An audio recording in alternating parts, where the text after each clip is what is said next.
The Wan Ling Record of the Zen Master Huang Po. A collection of dialogues, sermons, and anecdotes recorded by Peishio during his tenure of the prefecture of Wanling. Sections 1 through 26. Translated by John Blofeld. Read by Essential Salts. 1. Once I put this question to the Master: how many of the 400 or 500 persons gathered here on this mountain have fully understood your Reverence's teaching? The Master answered, their number cannot be known. Why? Because my way is through mind awakening. How can it be conveyed in words? Speech only produces some effect when it falls on the uninstructed ears of children. 2. Question: what is the Buddha? Answer: mind is the Buddha, while the cessation of conceptual thought is the way. Once you stop arousing concepts and thinking in terms of existence and non-existence, long and short, other and self, active and passive, and such like, you will find that your mind is intrinsically the Buddha, that the Buddha is intrinsically mind, and that mind resembles a void. Therefore, it is written that the true Dharmakaya resembles a void. Seek for naught besides this, else your search must end in sorrow.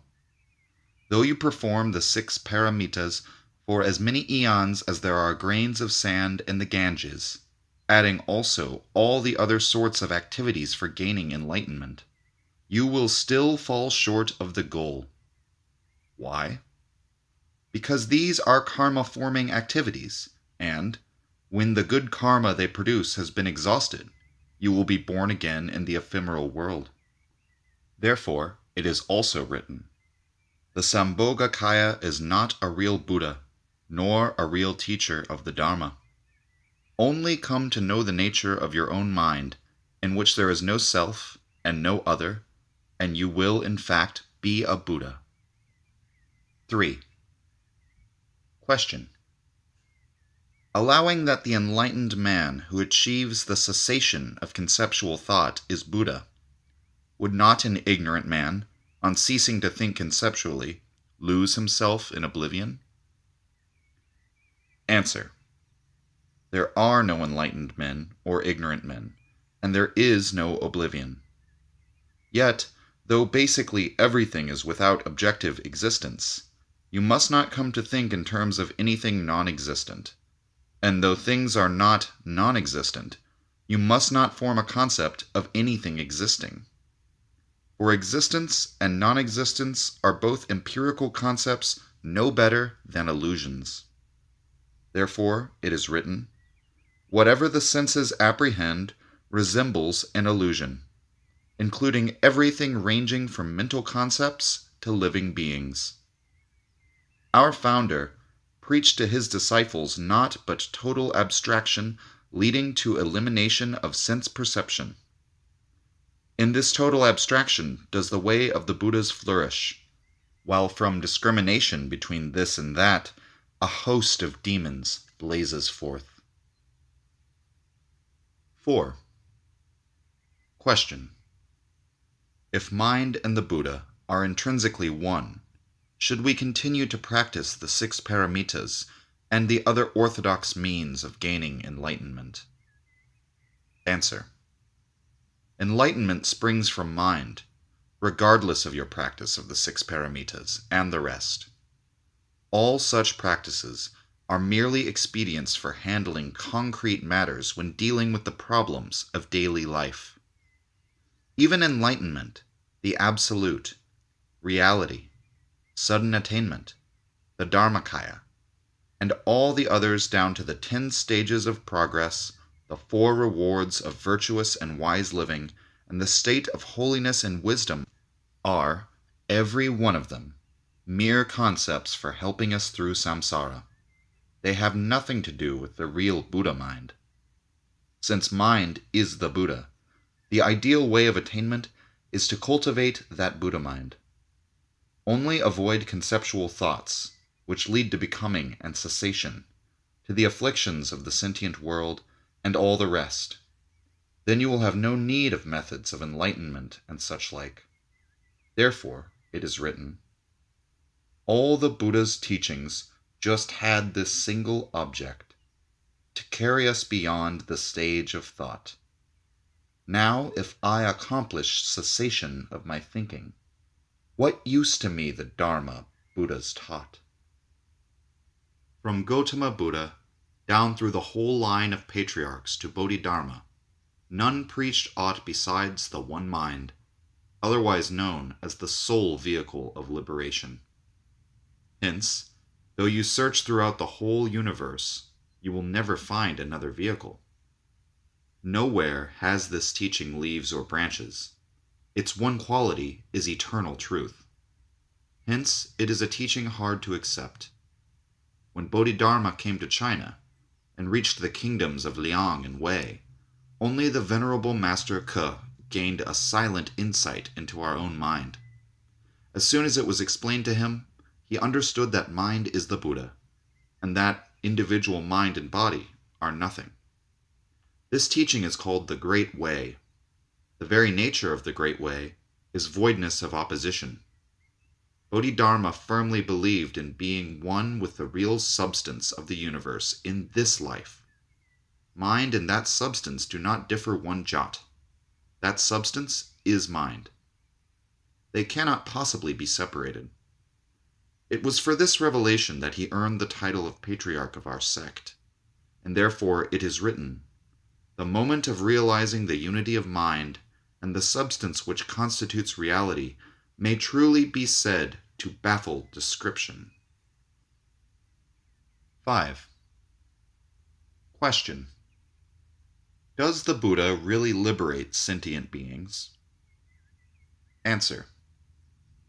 There are in reality no sentient beings to be delivered by the Tathagata. If even self has no objective existence, how much less has other than self? Thus, neither Buddha nor sentient beings exist objectively. 6. Question.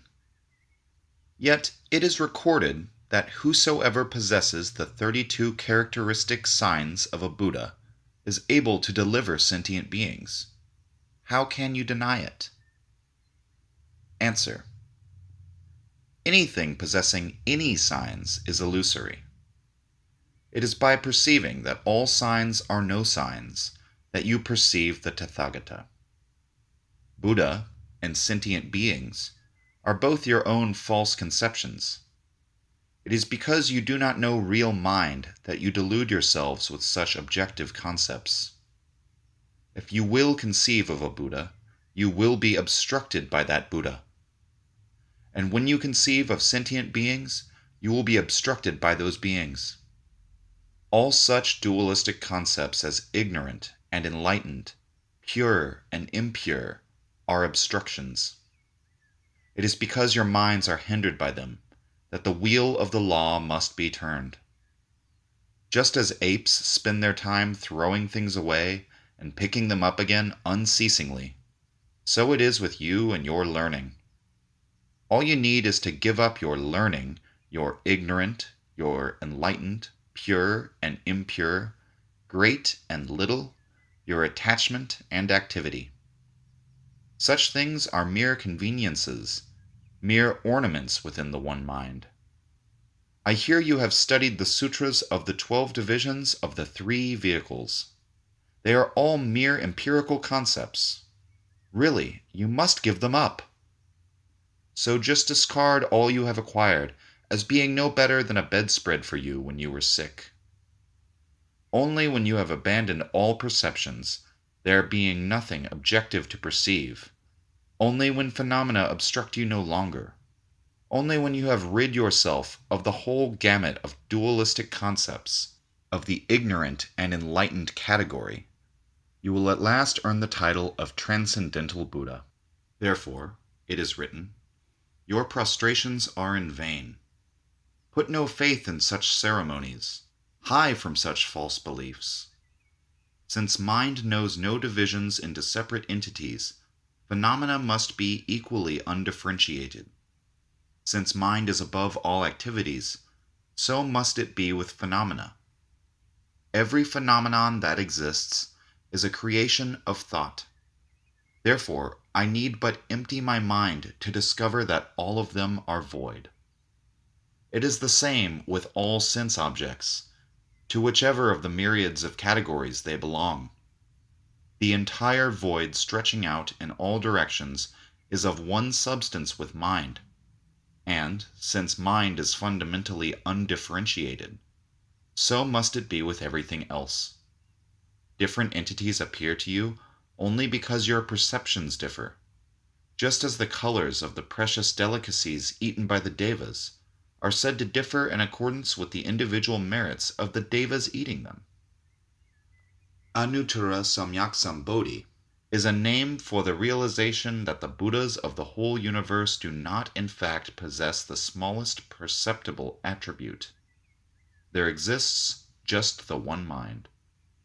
Truly, there are no multiplicity of forms, no celestial brilliance, and no glorious victory over samsara, or submission to the victor. Since no glorious victory was ever won, there can be no such formal entity as a Buddha. And since no submission ever took place, there can be no such formal entities as sentient beings. 7. Question. Even though mind be formless, how can you deny the existence of the 32 characteristic signs of a Buddha, or of the 80 excellencies whereby people have been ferried over? Answer. The 32 signs are signs, and whatever has form is illusory. The 80 excellencies belong to the sphere of matter, but whoever perceives a self in matter is traveling the wrong path. He cannot comprehend the Tathagata thus. 8. Question. Does the essential substance of the Buddha differ at all from that of sentient beings, or are they identical? Answer. Essential substance partakes neither of identity nor difference. If you accept the orthodox teachings of the 3 vehicles of Buddhism, discriminating between the Buddha nature and the nature of sentient beings, you will create for yourself 3-vehicle karma, and identities and differences will result. But if you accept the Buddha vehicle, which is the doctrine transmitted by Bodhidharma, you will not speak of such things. You will merely point to the one mind, which is without identity or difference, without cause or effect. Therefore, it is written, there is only the way of the one vehicle. There is neither a second nor a third, except for those ways employed by the Buddha as purely relative expedients for the liberation of beings lost in delusion. 9. Question. Why was the Bodhisattva of infinite extent unable to view the sacred sign on the crown of the Buddha's head? Answer. There was really nothing for him to see. Why? The Bodhisattva of infinite extent was the Tathagata. It follows that the need to look did not arise. The parable is intended to prevent your conceiving of the Buddha and of sentient beings as entities and thereby falling into the error of spatial separateness. It is a warning against conceiving of entities as existing or not existing and thereby falling into the error of spatial separateness, and against conceiving of individuals as ignorant or enlightened and thereby falling into that same error. Only one entirely liberated from concepts can possess a body of infinite extent. All conceptual thinking is called erroneous belief. The upholders of such false doctrines delight in a multiplicity of concepts, but the Bodhisattva remains unmoved amid a whole host of them. Tathagata means the thusness of all phenomena. Therefore, it is written, Maitreya is thus, saints and sages are thus. Thusness consists in not being subject to becoming or to destruction. Thusness consists in not being seen and in not being heard. The crown of the Tathagata's head is a concept of perfection, but it is also no perfection to be conceived. So do not fall into conceiving of perfection objectively. It follows that the Buddhakaya is above all activity. Therefore must you beware of discriminating between the myriads of separate forms. The ephemeral may be likened to mere emptiness. The great void is perfection, wherein is neither lack nor superfluity, a uniform quiescence in which all activity is stilled. Do not argue that there may be other regions lying outside the great void, for such an argument would inevitably lead to discrimination. Therefore, it is written, perfection is a deep sea of wisdom. Samsara is like a whirling chaos. When we talk of the knowledge I may gain, the learning I may achieve, my intuitive understanding, my deliverance from rebirth, and my moral way of living, our successes make these concepts seem pleasant to us, but our failures make them appear deplorable. What is the use of all that? I advise you to remain uniformly quiescent and above all activity. Do not deceive yourselves with conceptual thinking, and do not look anywhere for the truth, for all that is needed is to refrain from allowing concepts to arise. It is obvious that mental concepts and external perceptions are equally misleading, and that the way of the Buddhas is as dangerous to you as the way of demons. Thus, when Manjushri temporarily entered into dualism, he found himself dwarfed by two iron mountains, which made egress impossible. But Manjushri had true understanding, while Samantabhadra possessed only ephemeral knowledge. Nevertheless, when true understanding and ephemeral knowledge are properly integrated, it will be found that they no longer exist. There is only the one mind which is neither Buddha nor sentient beings, for it contains no such dualism. As soon as you conceive of the Buddha, you are forced to conceive of sentient beings, or of concepts and no concepts, of vital and trivial ones, which will surely imprison you between those two iron mountains. On account of the obstacles created by dualistic reasoning, Bodhidharma merely pointed to the original mind and substance of us all as being in fact the Buddha. He offered no false means of self-perfecting oneself. He belonged to no school of gradual attainment. His doctrine admits of no such attributes as light and dark. Since it is not light, lo, there is no light. Since it is not dark, lo, there is no dark. Hence it follows that there is no darkness, nor end of darkness. Whosoever enters the gateway of our sect must deal with everything solely by means of the intellect. This sort of perception is known as the Dharma. As the Dharma is perceived, we speak of Buddha, while perceiving that in fact there are no Dharma and no Buddha is called entering the Sangha, who are otherwise known as monks dwelling above all activity, and the whole sequence may be called the Triratna, or 3 jewels in one substance. Those who seek the Dharma must not seek from the Buddha, nor from the Dharma, nor from the Sangha. They should seek from nowhere. When the Buddha is not sought, there is no Buddha to be found. When the Dharma is not sought, there is no Dharma to be found. When the Sangha is not sought, there is no Sangha. 10. Question. You yourself are a member of the Sangha now, obviously engaged in preaching the Dharma. Then how can you declare that neither one of them exists? Answer.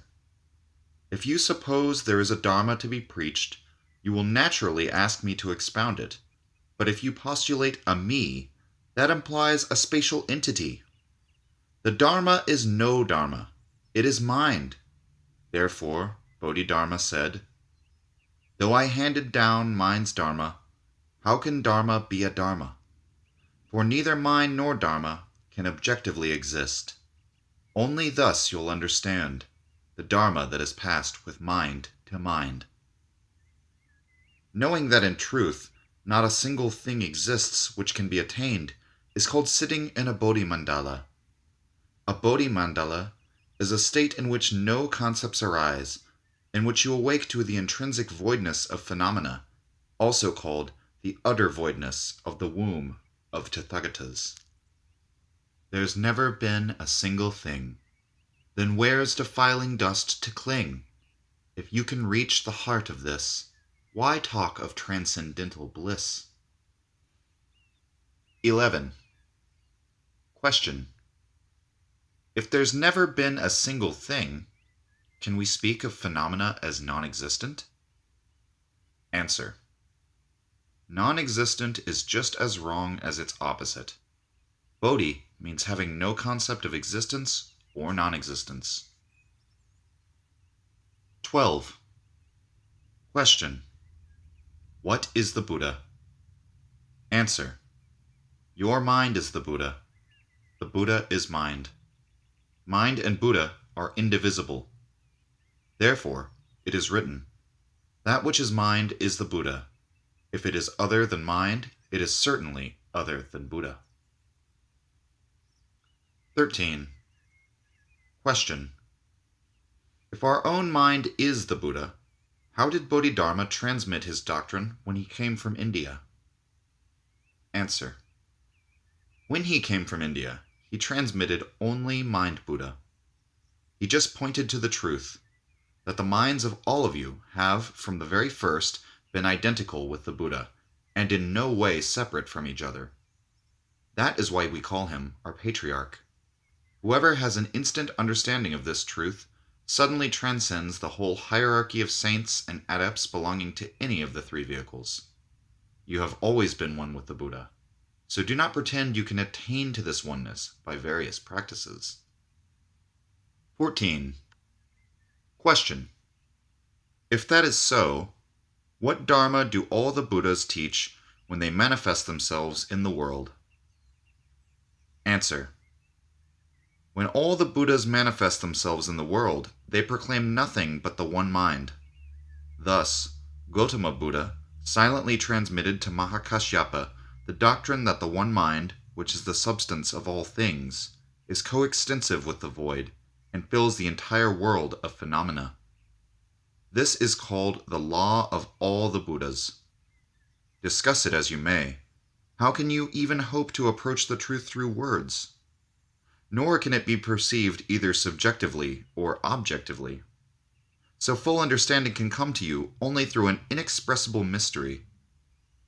The approach to it is called the gateway of the stillness beyond all activity.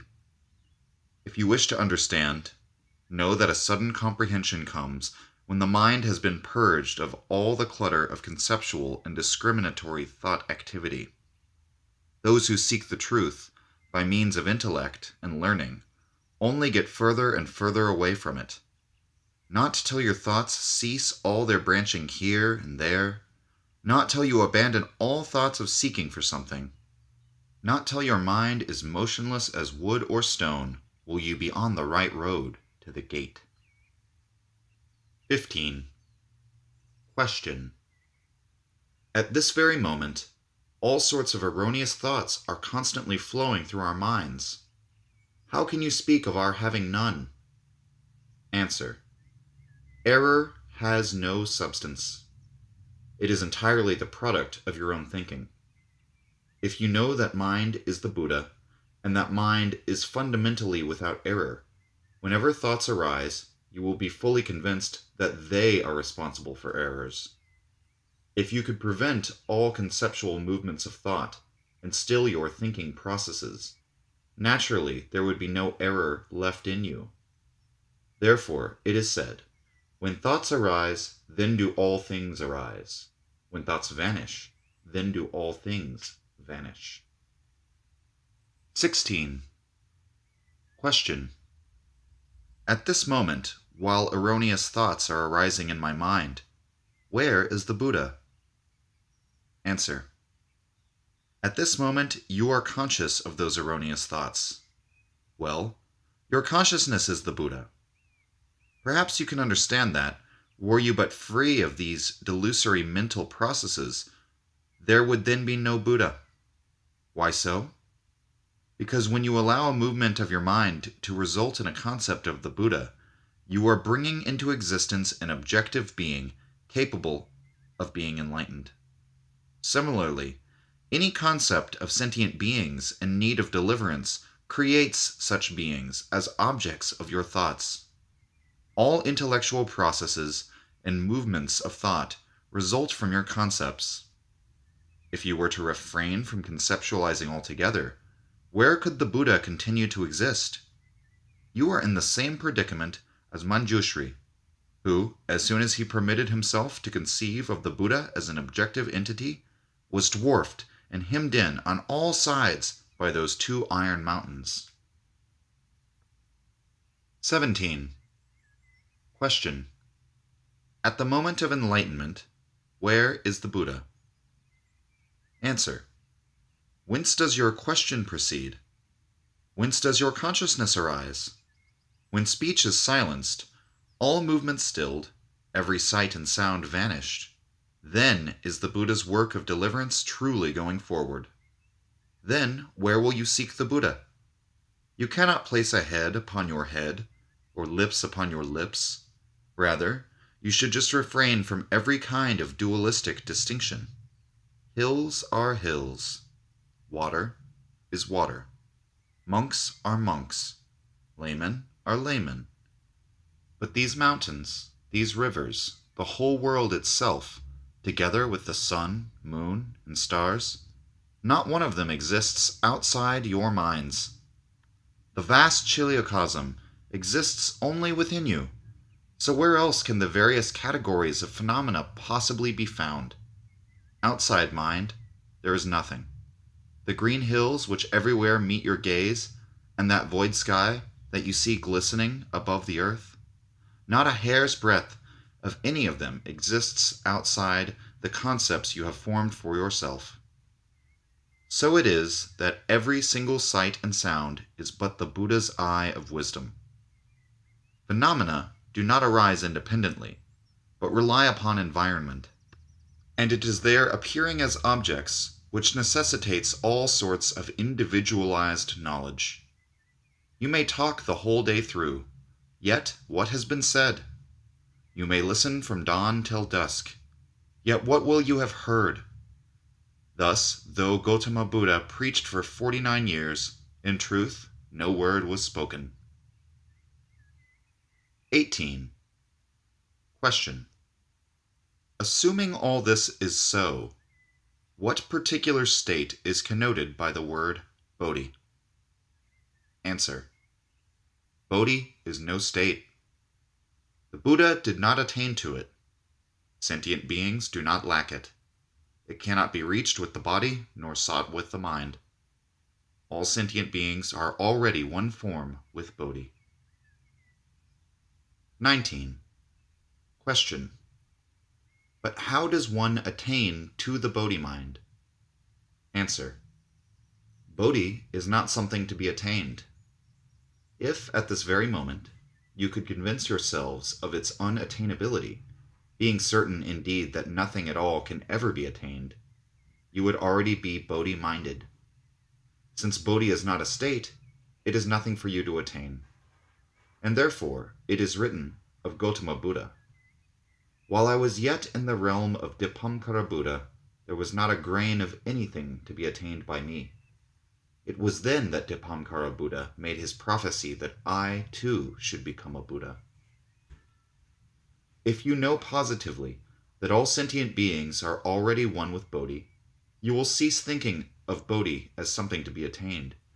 You may recently have heard others talking about this attaining of the Bodhi mind, but this may be called an intellectual way of driving the Buddha away.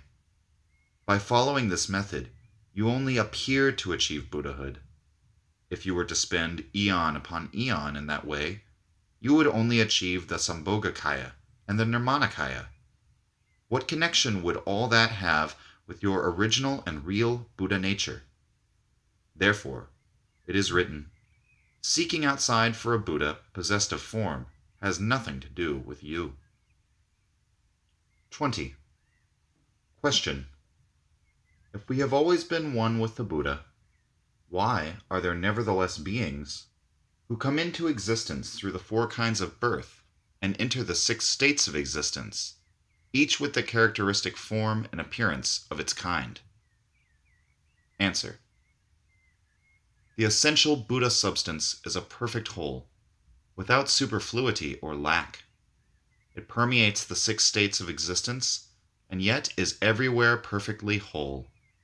Thus, every single one of the myriads of phenomena in the universe is the Buddha. This substance may be likened to a quantity of quicksilver, which, being scattered in all directions, everywhere reforms into perfect wholes. When undispersed, it is of one piece, the one comprising the whole, and the whole comprising the one. The various forms and appearances, on the other hand, may be likened to dwellings. Just as one abandons a stable in favor of a house, so one exchanges a physical body for a heavenly body, and so on up to the planes of Pratyeka Buddhas, Bodhisattvas, and Buddhas. But all alike are things sought by you or abandoned by you, hence the differences between them. How is it possible that the original and essential nature of the universe should be subject to this differentiation? 21. Question. How do the Buddhas, out of their vast mercy and compassion, preach the Dharma to sentient beings? Answer. We speak of their mercy and compassion as vast just because it is beyond causality. By mercy is really meant not conceiving of a Buddha to be enlightened, while compassion really means not conceiving of sentient beings to be delivered. In reality, their Dharma is neither preached in words nor otherwise signified, and those who listen neither hear nor attain. It is as though an imaginary teacher had preached to imaginary people. As regards all these dharmas, if, for the sake of the way, I speak to you from my deeper knowledge and lead you forward, you will certainly be able to understand what I say. And, as to mercy and compassion, if for your sakes I take to thinking things out and studying other people's concepts, in neither case will you have reached a true perception of the real nature of your own mind from within yourselves. So, in the end, these things will be of no help at all. 22. Question. What is the meaning of zealous application? Answer. The most completely successful form of zealous application is the absence from your minds of all such distinctions as my body, my mind. As soon as you begin to seek for something outside your own mind, you are like Kali Raja, bent on hunting. But when you prevent your minds from going on travels outside themselves, you are already a Kshanti Rishi. No bodies and no minds. That is the way of the Buddhas. 23. Question. If I follow this way and refrain from intellectual processes and conceptual thinking, shall I be certain of attaining the goal? Answer. Such non-intellection is following the way. Why this talk of attaining and not attaining? The matter is thus. By thinking of something, you create an entity, and by thinking of nothing, you create another. Let such erroneous thinking perish utterly, and then nothing will remain for you to go seeking.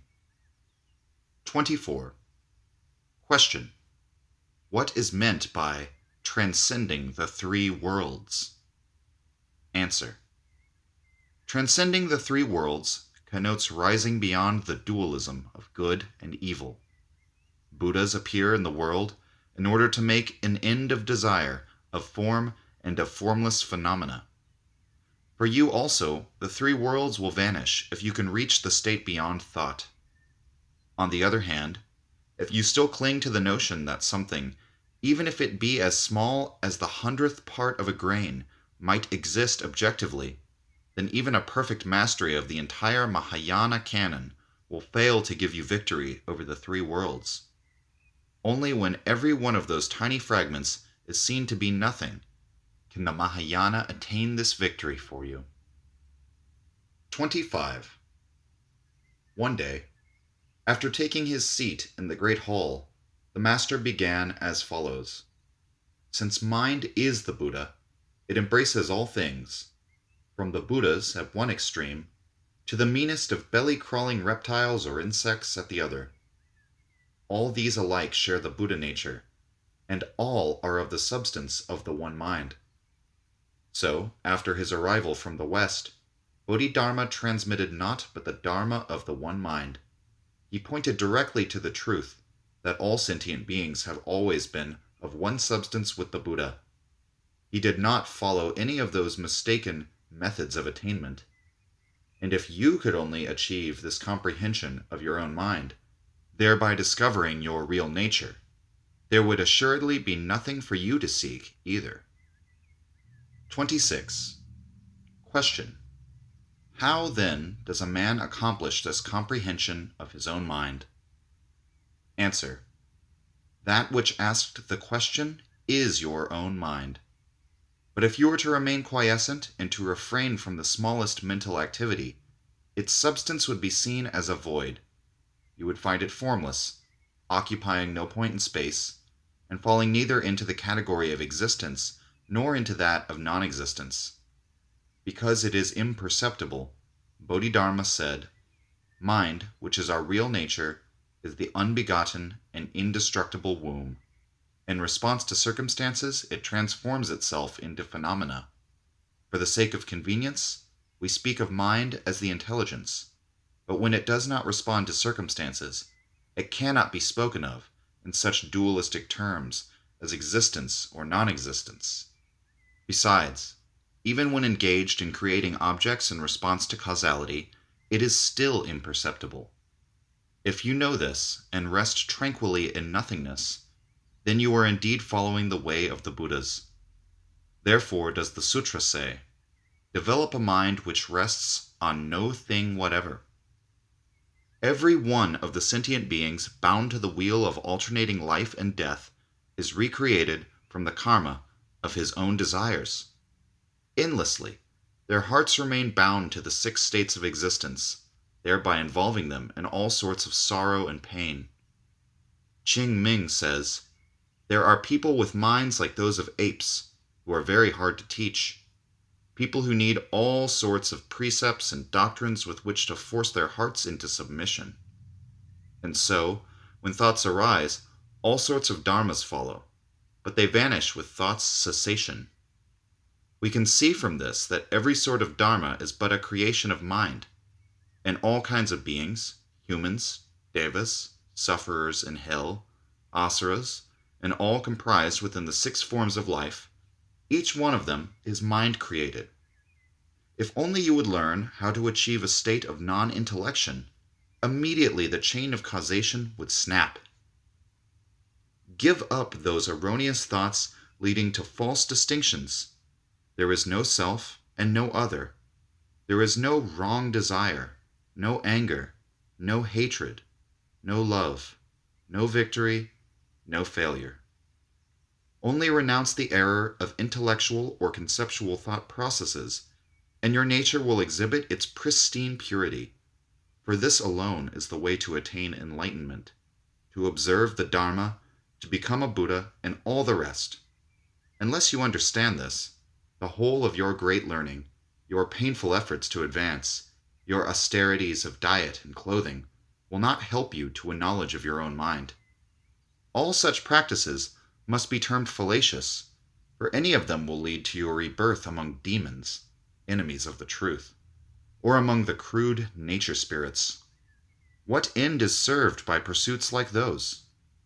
Qigong says, our bodies are the creations of our own minds. But how can one expect to gain such knowledge from books? If only you could comprehend the nature of your own mind and put an end to discriminatory thought, there would naturally be no room for even a grain of error to arise. Qing Ming expressed this in a verse. Just spread out a mat for reclining quite flat, when thoughts tied to a bed, like a sick man growing worse. All karma will cease, and all fancies disperse. That's what is meant by bodhi.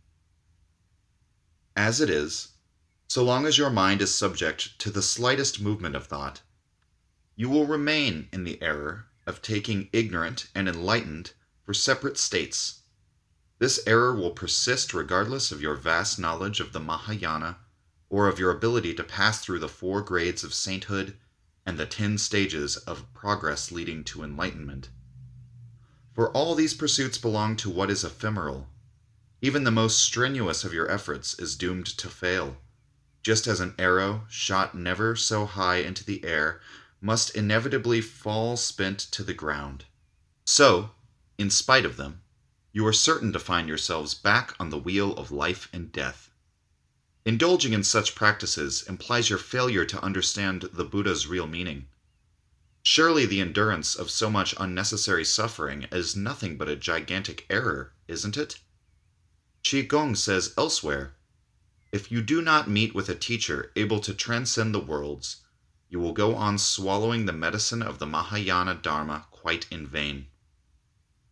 Were you now to practice keeping your minds motionless at all times, whether walking, standing, sitting, or lying, concentrating entirely upon the goal of no thought creation, no duality, no reliance on others, and no attainments, just allowing all things to take their course the whole day long, as though you were too ill to bother, unknown to the world, innocent of any urge to be known or unknown to others, with your minds like blocks of stone that mend no holes, then all the dharmas would penetrate your understanding through and through. In a little while, you would find yourselves firmly unattached. Thus, for the first time in your lives, you would discover your reactions to phenomena decreasing, and, ultimately, you would pass beyond the triple world, and people would say that a Buddha had appeared in the world. Pure and passionless knowledge implies putting an end to the ceaseless flow of thoughts and images, for in that way you stop creating the karma that leads to rebirth, whether as gods or men or as sufferers in hell. Once every sort of mental process has ceased, not a particle of karma is formed. Then, even in this life, your minds and bodies become those of a being completely liberated. Supposing that this does not result in freeing you immediately from further rebirths, at the very least you will be assured of rebirth in accordance with your own wishes. The sutra declares, Bodhisattvas are re-embodied into whatsoever forms they desire. But were they suddenly to lose the power of keeping their minds free from conceptual thought, attachment to form would drag them back into the phenomenal world, and each of those forms would create for them a demon's karma. With the practices of the Pure Land Buddhists, it is also thus, for all these practices are productive of karma. Hence, we may call them Buddha hindrances.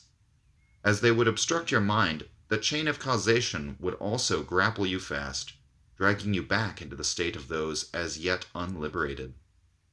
Hence, all dharmas, such as those purporting to lead to the attainment of Bodhi, possess no reality.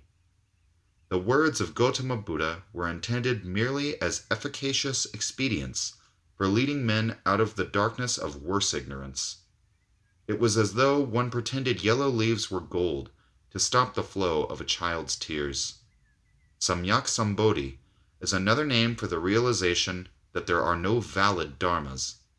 Once you understand this, of what use are such trifles to you? According harmoniously with the conditions of your present lives, you should go on, as opportunities arise, reducing the store of old karma laid up in previous lives. And above all, you must avoid building up a fresh store of retribution for yourselves. Mind is filled with radiant clarity, so cast away the darkness of your old concepts. Ching Ming says, rid yourselves of everything. The sentence in the Lotus Sutra, concerning a whole 20 years spent in the shoveling away of manure, symbolizes the necessity of driving from your minds whatever tends to the formation of concepts. In another passage, the same sutra identifies the pile of dung which has to be carted away with metaphysics and sophistry. Thus, the womb of the Tathagatas is intrinsically a voidness and silence containing no individualized dharmas of any sort or kind. Therefore, says the sutra, the entire realm of all the Buddhas are equally void. Though others may talk of the way of the Buddhas as something to be reached by various pious practices and by sutra study, you must have nothing to do with such ideas. A perception, sudden as blinking, that subject and object are one, will lead to a deeply mysterious, wordless understanding, and by this understanding will you awake to the truth of Zen. When you happen upon someone who has no understanding, you must claim to know nothing. He may be delighted by his discovery of some way to enlightenment, yet if you allow yourselves to be persuaded by him, you will experience no delight at all, but suffer both sorrow and disappointment. What have such thoughts as his to do with the study of Zen? Even if you do obtain from him some trifling method, it will only be a thought-constructed dharma having nothing to do with Zen. Thus, Bodhidharma sat wrapped in meditation before a wall. He did not seek to lead people into having opinions. Therefore, it is written, to put out of the mind even the principle from which action springs is the true teaching of the Buddhas, while dualism belongs to the sphere of demons. Your true nature is something never lost to you, even in moments of delusion, nor is it gained at the moment of enlightenment. It is the nature of the Bhuta-tathata. In it is neither delusion nor right understanding. It fills the void everywhere, and is intrinsically of the substance of the one mind. How then can your mind-created objects exist outside the void? The void is fundamentally without spatial dimensions, passions, activities, delusions, or right understanding. You must clearly understand that in it there are no things, no men and no Buddhas, for this void contains not the smallest hair's breadth of anything that can be viewed spatially. It depends on nothing and is attached to nothing. It is all-pervading, spotless beauty. It is the self-existent and uncreated absolute. Then how can it even be a matter for discussion that the real Buddha has no mouth and preaches no dharma, or that the real hearing requires no ears, for who could hear it? Ah, it is a jewel beyond all price.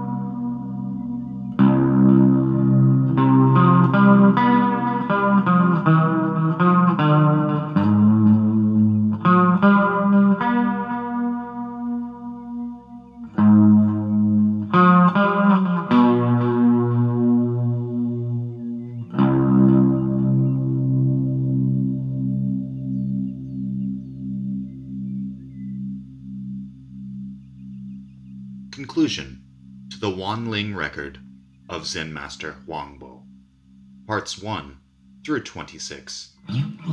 End, Part 2.